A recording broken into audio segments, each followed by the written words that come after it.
नमस्कार दोस्तों, आप सभी का एक बार फिर से स्वागत है ब्रिलियंट कोटा क्लासेस में। जैसा कि हम लोग झारखंड सचिवालय का तैयारी कर रहे हैं और हम लोग आज जो है सो खोटा व्याकरण पढ़ेंगे। तो खोटा व्याकरण में जो है इसमें सबसे पहला जो है सो हम लोग पढ़ेंगे संज्ञा। ठीक है, तो संज्ञा जो है आज आप अगर चैनल में नए हैं तो प्लीज़ चैनल को ज़्यादा से ज़्यादा लाइक करें, शेयर करें, कमेंट करें और सब्सक्राइब कर लें। तो चलिए संज्ञा पढ़ते हैं आज हम लोग। तो संज्ञा जो है, संज्ञा हम लोग कहते किसको हैं ये चीज़ जान लेना ज़रूरी है सबसे पहले। तो संज्ञा जो है, संज्ञा माने कि नाम, संज्ञा माने नाम, संज्ञा माने नाम, यानी जौन शब्द से कोई चीज, वस्तु, जीव जंतु, जगह, ठाव कर नाम जानल जाए ओकरा संज्ञा कहल जाए है। जौन शब्द से कोई चीज, वस्तु, जीव जंतु, जगह ठाव का मतलब कोई स्थान, जगह ठाव का नाम जानल जाए ओकरा संज्ञा कहल जाए। तो संज्ञा कहल जाए जैसे कि सीता जैसे की है, एक लड़की के नाम है तो सीता कौन, यानी सीता इसमें क्या है, संज्ञा है। सीता, नदी, पहाड़, बकरी, चावल, हेन तेन का मतलब होता है यादी, और भी इसमें हो सकता है। तो सीता, नदी, पहाड़, बकरी, चावल, ये सब सारा क्या है, संज्ञा है। तो संज्ञा जो है, आप देखिए संज्ञा जो है सो हम लोग पढ़ रहे हैं तो संज्ञा में कुल अर्थ के आधार पर संज्ञा के 5 गो भेद है। संज्ञा के कितने भेद है, 5 भेद है। तो इस भेद को भी हम लोग पढ़ेंगे और अच्छे से पढ़ेंगे ताकि ज़्यादा से ज़्यादा एग्जाम में आपका क्वेश्चन कवर हो जाए। तो सबसे पहले व्यक्तिवाचक संज्ञा जो है, व्यक्तिवाचक संज्ञा को समझते हैं। अब जैसे देखिए संज्ञा में तो इसमें कुछ भी हो सकता है, सीता भी हो सकता है, नदी भी हो सकता है, पहाड़ भी हो सकता है, बकरी भी, चावल भी। तो अब ये जो है सो नदी जो है सो क्या है, ये जातिवाचक संज्ञा है। तो यहाँ पर तो संज्ञा में तो ये सारा आ जाएगा, लेकिन बात है कि अब हम लोग इसको बारीकी से पढ़ेंगे। तो बारीकी से पढ़ेंगे। अब देखिए सबसे पहले आता है व्यक्तिवाचक संज्ञा। अब बेकेत, इसको हम लोग खोटा में कहेंगे बेकेतवाचक संज्ञा। तो बेकेतवाचक संज्ञा जो है, जौन शब्द से कोई खास आदमी, जौन शब्द से कोई खास आदमी, कोई खास जगह या ठाव या फिर जिनिस या कोई खास जिनिस के बोध होवे है ओकरा बेकेतवाचक संज्ञा कहल जा है। तो बेकेतवाचक संज्ञा जो है, तो बेकेतवाचक संज्ञा में जैसे कि पहला आवे है गंगा। गंगा जैसे कि है एक नदी है, गंगा क्या है, एक नदी है। अब गंगा जो है सो एक नदी है, नदी का नाम है। अब उसी तरह से दामोदर भी क्या है, एक नदी का नाम है। लेकिन नदी कहने से जो है सो जितने भी संसार में नदी है वो सारा आ जाएगा नदी में।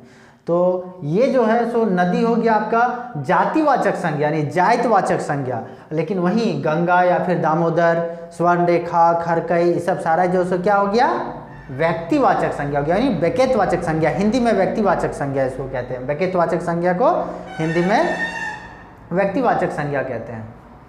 तो अब है हिमालय। हिमालय भी क्या है, एक पहाड़ है। हिमालय क्या है, एक पहाड़ है। तो यहाँ पर हिमालय जो है सो क्या है, बेकेतवाचक संज्ञा है। और पहाड़ कहने का मतलब है कि पहाड़, बहुत सारा पहाड़ है, जैसे पारसनाथ पहाड़ है, कंचनजंगा पहाड़ है, और आपका हिमगिरी पहाड़ है। तो जितने भी पहाड़ है वो सभी जो है सो क्या है, अलग अलग नाम है। तो जितने भी नाम आ रहा है तो नाम वाले को ही हम लोग क्या कहेंगे, व्यक्तिवाचक या फिर बेकेतवाचक संज्ञा कहेंगे। अब है रीता जो है सो क्या है, एक लड़की का नाम है। तो लड़की यहाँ पर क्या होगा, जातिवाचक संज्ञा। लेकिन रीता सपोज दैट मान लेते हैं कि 10 गो लड़की एक जगह बैठी हुई है।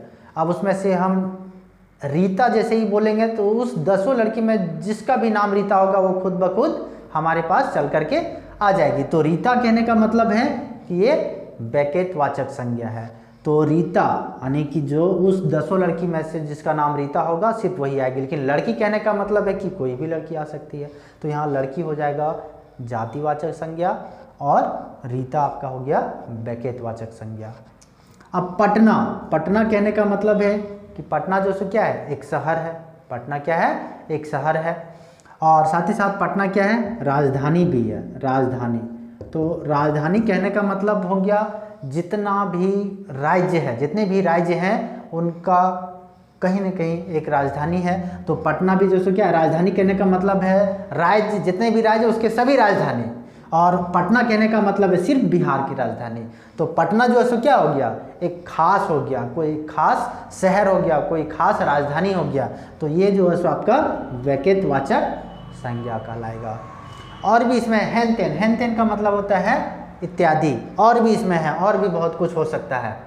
तो ये व्यक्तिवाचक संज्ञा, व्यक्तिवाचक संज्ञा समझ में आ गया होगा कि जौन शब्द से कोई खास आदमी, जगह, ठाव या जिनिस के बोध होवे है ओकरा व्यक्तिवाचक संज्ञा कहल जाए है। जैसे कि गंगा, हिमालय, रीता, पटना, हैन तेन आदि सब जो है सो क्या हो गया, व्यक्तिवाचक संज्ञा हो गया। अब दूसरा आता है आपका जातिवाचक संज्ञा। जातिवाचक संज्ञा व्यक्तिवाचक संज्ञा, दूसरा है जातिवाचक संज्ञा। अब जातिवाचक संज्ञा किसको कहेंगे कि जौन शब्द से गोटे जातिक बोध होवे है, जौन शब्द से गोटे जातिक बोध होवे है, यानी कि पूरे जाति का बोध होता है। जैसे लड़की, लड़की कहने का मतलब है कि जितने भी संसार में लड़की है वो सभी लड़की का बात हो रहा है। पहाड़, पहाड़ कहने का मतलब है कि जितने भी पहाड़ हैं उन सभी पहाड़ों का बात हो रहा है संसार में जितना भी। और वहीं अगर पारसनाथ पहाड़ का बात करेंगे तो पारसनाथ पहाड़ सिर्फ एक है और वो पारसनाथ कह देंगे तो वो आ जाएगा आपका व्यक्तिवाचक संज्ञा में। पारसनाथ क्या हो गया, व्यक्तिवाचक में। और सिर्फ पहाड़ का बात करेंगे तो वो जातिवाचक संज्ञा में आ जाएगा। लड़की, लड़की यहाँ पर मैं पिछला उदाहरण जो दिए थे रीता, रीता कहने का मतलब हो गया कोई खास लड़की जिसका नाम रीता है, वो जो है सो आपका व्यक्तिवाचक में हो गया। और वहीं सिर्फ लड़की अगर हम कहेंगे, लड़की की बात करेंगे तो वो आपका हो जाएगा जातिवाचक संज्ञा में हो जाएगा। उसके बाद आता है नदी। नदी जो है, अब नदी स्वर्ण रेखा नदी, स्वर्ण रेखा एक नदी है, ये आपका स्वर्ण रेखा आ जाएगा किसमें, व्यक्तिवाचक में। और नदी अगर हम बात करेंगे, सिर्फ नदी का बात करेंगे तो ये आ जाएगा आपका जातिवाचक में। जातिवाचक यानी पूरे जाति का, पूरे नदी जाति का पूरा बोध हो रहा है, तो ये आपका जातिवाचक संज्ञा में आ जाएगा। अब उसके बाद आता है पोहना। पोहना कहने का मतलब है मेहमान। पोहना का मतलब घर में जो आते हैं अतिथि, मेहमान। तो वो पोहना जो है सो, आप पोहना तो कोई फिक्स तो है नहीं कि कौन है नहीं है, उसमें कोई भी हो सकता है, चाचा हो सकता है, मामा हो सकता है, फूआ फूफा हो सकता है। तो पोहना में जो है सो कोई भी आ जाएगा। लेकिन वहीं अगर फूफा जी का बात करेंगे तो सिर्फ फूफा जी आएंगे, तो इसमें आ जाएगा फूफा जी किसमें हो जाएगा, व्यक्तिवाचक में। और वही पोहना का बात करेंगे, इसमें पोहना में कोई भी हो सकता है, जीजा हो सकता है, मामा हो सकता है, नाना हो सकता है। तो पोहना जो हो जाएगा किसमें, जातिवाचक में, यानी कोई भी इसमें हो सकता है पोहना में। अब छुआ, छुआ जो है, छुआ यानी कि बच्चा, जितने भी जो है सो छुआ है वो सारा हो जाएगा किसमें, जातिवाचक में, छुआ। और वही अगर कोई नाम लेकर के बोला जाएगा, कोई नाम लेकर के, जैसे छुआ, छुआ कहने का मतलब है जैसे कि कोई पर्टिकुलर बच्चा का नाम ले लेते हैं, ठीक है। जैसे संजय, संजय कोई छुआ का नाम है संजय, ठीक है। छुआ यानी कि कोई बच्चा का नाम क्या है, संजय। तो वो संजय आपका किस में आ जाएगा, किस में आ जाएगा, ये आपका आ जाएगा व्यक्तिवाचक में आ जाएगा। तो संजय कहने का मतलब हो जाएगा क्या, व्यक्तिवाचक। और वहीं अगर हम छुआ का बात करेंगे तो ये आपका आ जाएगा किसमें, जातिवाचक में, जातिवाचक में। अब डांगर, डांगर का बात करेंगे, डांगर, डांगर का मतलब होता है बैल, डांगर का मतलब बैल, गाय। तो ये सब जो है सो डांगर, डांगर कहने का मतलब आ जाएगा आपका डांगर, जितने भी संसार में डांगर है वो सारा जातिवाचक में आ जाएगा। लेकिन वहीं अगर कोई खास का बात करेगा, जैसे करुआ, करुआ, करुआ डांगर, करुआ डांगर, गोला डांगर, ये सब जो है ना किसी खास का नाम दे दिया तो वो आपका हो जाएगा किसमें, व्यक्तिवाचक में होगा। यानी कि ये जो है ना, ये डांगर में के पहले लग गया करुआ, करुआ, चरका, चरका, करुआ मतलब काला और चरका मतलब सफ़ेद। तो कहने का मतलब है कि ये डांगर के पहले जो है सो कुछ खास उसके पहले अगर लग गया तो वो आपका हो जाएगा व्यक्तिवाचक में हो जाएगा, ठीक है। तो डांगर आपका जातिवाचक में हो जाएगा। अब वहीं गाय, गाय जो है सो गाय कहने का मतलब है गाय। अब सपोज दैट थोड़ा सा इसमें समझिए अच्छा से, गाय, तो गाय आपका जातिवाचक हो जाएगा। और वहीं पर उसके पहले जो है सो अगर कुछ गाय में कुछ और हम लगा देते हैं ताकि उसे कुछ खास बनाए, चितकबरी गाय, चितकबरी गाय, तो चितकबरी गाय में जो है सो ये किस में चला जाएगा आपका व्यक्तिवाचक, मैंने इसको कुछ खास बना दे रहा है तो ये व्यक्तिवाचक में चला जाएगा, चितकबरी गाय।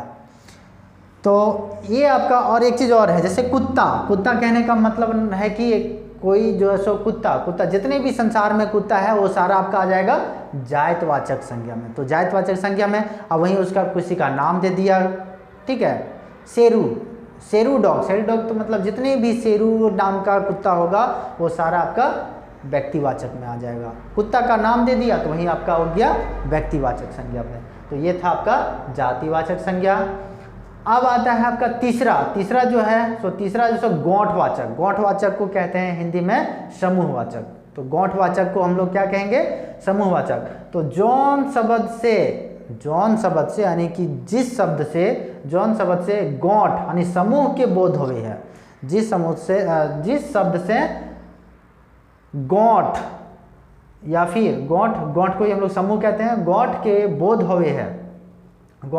होवे है ओकरा गौठवाचक संज्ञा कहल जाए है। अब जैसे कि इसमें है बैठकी जो है, बैठकी आपका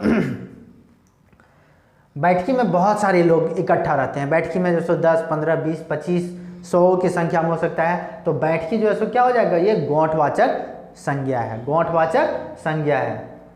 और उसके बाद जतरा जो होता है, अक्सर देखे हुए कि आदिवासी गांव में जतरा का आयोजन किया जाता है। तो जतरा में बहुत सारे अधिक से अधिक संख्या में भीड़ इकट्ठा होता है तो उसको हम लोग जतरा कहते हैं। तो जतरा भी कौन सा होगा,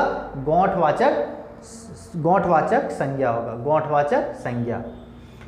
उसके बाद पेठिया का मतलब होता है बाजार, हाट। अक्सर जो सो गांव घर में साप्ताहिक या फिर 15 दिन में या फिर मंथली में भी पेठिया या फिर हाट बाजार लगता ही है, तो उसको हम लोग कहेंगे पेठिया। तो पेठिया जो है सो हो गया आपका गौठवाचक संज्ञा।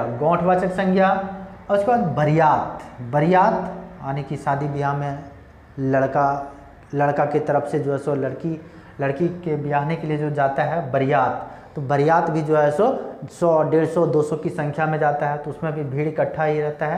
तो ये आपका हो जाएगा बरियात, गौठवाचक संज्ञा। तो बरियात तो समझ में आ गया होगा।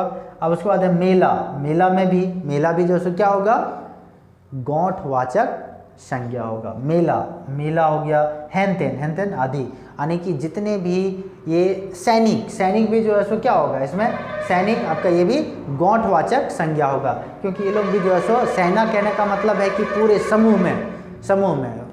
तो ये सब सारा जो भी समूह का बात होगा यानी गौठ का बोध होगा, तो वैसे को हम लोग क्या कहेंगे, वैसे शब्द को हम लोग गौठवाचक संज्ञा कहेंगे। अब आता है चौथा जो है सो भाववाचक है, भाववाचक। तो भाववाचक यानी जौन शब्द से केकरो गुण, यानी भाववाचक क्या है, जौन शब्द से केकरो गुण, दोष, अवस्था, दशा जानल जाए ओकरा भाववाचक संज्ञा कहल जाए है। कौन जौन शब्द से केकरो गुण, दोष, अवस्था, दशा जानल जाए ओकरा भाववाचक संज्ञा कहल जाए है। अब जैसे देखिए इसमें का जो है सो उदाहरण से समझते हैं। बुढ़ारी जो है सो क्या हम लोग बुढ़ारी को जो है सो, और इसमें एक चीज़ और है, भाववाचक को जो है ना हम लोग इसको मतलब इसको हम लोग छू करके अनुभव नहीं कर सकते हैं, सिर्फ देख सकते हैं, समझ सकते हैं, उसको एहसास कर सकते हैं, ठीक है। तो भाववाचक जौन शब्द से क्या करो गुण, दोष और अवस्था और दशा के जानल जाए, ठीक है, ओकरा भाववाचक संज्ञा कहल जाए है। जैसे कि बुढ़ारी जो है सो हम लोग देख सकते हैं, इसको महसूस करते हैं सिर्फ। तो ये आपका हो गया बुढ़ारी जिसको हम लोग बुढ़ापा कहते हैं, एज ढलने के बाद की अवस्था। तो बुढ़ारी। ईमानदारी को क्या हम लोग जो है सो इसको छू करके देख सकते हैं क्या, सिर्फ ये महसूस कर सकते हैं, अनुभव करते हैं। तो ये ईमानदारी, बेईमानी, खटाई, मिठाई, मिठास, मिठास जो है सो ये सब क्या है, ये सब सारा जो है सो भाववाचक है, भाववाचक। ढढ़नच, ढढ़नच यानी कि एक तरह से जैसे कि कोई जो है सो रहा है, जगा हुआ है लेकिन वो सोने का नाटक कर रहा है, तो वो जो है उसको हम लोग कहेंगे ढढ़नच। ठीक है, तो वो ढढ़नच, ढढ़नच हो गया। सनसनी, सनसनी, देखिए सनसनी, बेईमानी, परपरी, परपरी यानी कि जैसे ईर्ष्या, जलन, वही है परपरी। तो ये सब जो है सो इससे सारा क्या है, भाववाचक संज्ञा है। ये सब सारा क्या है, ये सब उदाहरण जो है सो भाववाचक संज्ञा है। सनसनी, बेईमानी, बेईमानी को भी जो है सो हम लोग क्या करते हैं, इसको देख सकते हैं क्या बेईमानी को, नहीं, सिर्फ इसको अनुभव कर सकते हैं। ठीक है। परपरी, परपरी यानी कि ईर्ष्या, जलन, ये भी जो है सो क्या है, ईर्ष्या, जलन। तो ये परपरी, ये सब जो है सो क्या है, इसको हम लोग छू करके देख सकते हैं क्या परपरी को, नहीं, सिर्फ इसको हम लोग महसूस करते हैं। तो इसको हम लोग क्या कहेंगे, भाववाचक संज्ञा कहेंगे। अब आता है पांचवा नंबर। पांचवा नंबर में क्या है, द्रव्यवाचक, द्रव्यवाचक, द्रव्यवाचक यानी कि जौन शब्द से नापे जोखे चीज वस्तु के जानल जाए, कि जौन चीज से, जौन शब्द से नापे जोखे चीज और वस्तु के जानल जाए ओकरा द्रव्यवाचक संज्ञा कहल जाए है। जैसे गहूम, गहूम के क्या करते हैं, या तो हम लोग उसको तोलते हैं या फिर मापते हैं, पहिला में तोलेंगे यानी पहिला में मापेंगे या फिर किलो से तोलेंगे। गेहूँ, तेल, तेल को भी क्या करते हैं, या तो उसको हम किलो में लेंगे या फिर लीटर में लेंगे, तो उसको नापना तोलना होता है। लुगा, लुगा यानी कि कपड़ा, कपड़ा भी जो है सो क्या करते हैं, उसको हम लोग कपड़ा भी जो है सो काउंटिंग करके लेते हैं, 1 पीस 2 पीस। चीनी, चीनी को जो है सो तोला जाता है। तो ये सब सारा क्या हो गया, द्रव्यवाचक। चीनी, सोना, सोना जब भी हम लोग दुकान जाते हैं सोना लेने के लिए तो क्या होता है, वो तोल करके दिया जाता है, 10 ग्राम का भरी होता है, तो 10 ग्राम, 2 ग्राम, 5 ग्राम, इस तरह से जो है सो सोना जो है सो इसमें भी माप पाए या तोला जाता है। दूध, दूध को भी माप करके या तौल करके लिया जाता है या दिया जाता है। दूध, पेट्रोल, पेट्रोल भी जो है सो 1 लीटर, 2 लीटर, 5 लीटर, 10 लीटर, तो ये सभी जो है सो क्या हो गया, द्रव्यवाचक संज्ञा हो गया, द्रव्यवाचक संज्ञा। तो हम लोगों ने क्या देखा कि अर्थ के आधार पर संज्ञा के कितने भेद हैं, 5 भेद है। अर्थ के आधार पर संज्ञा के कितने भेद, 5 भेद। अब इस 5 को हम लोग उदाहरण सहित देख लिए। अब मिलते हैं नेक्स्ट वीडियो में, कुछ इसका क्वेश्चन आंसर भी जो है सो करवाएंगे, साथ ही साथ जितना ज़्यादा से ज़्यादा क्वेश्चन बनेगा उसको बनाने का प्रयास करेंगे। तब तक के लिए धन्यवाद।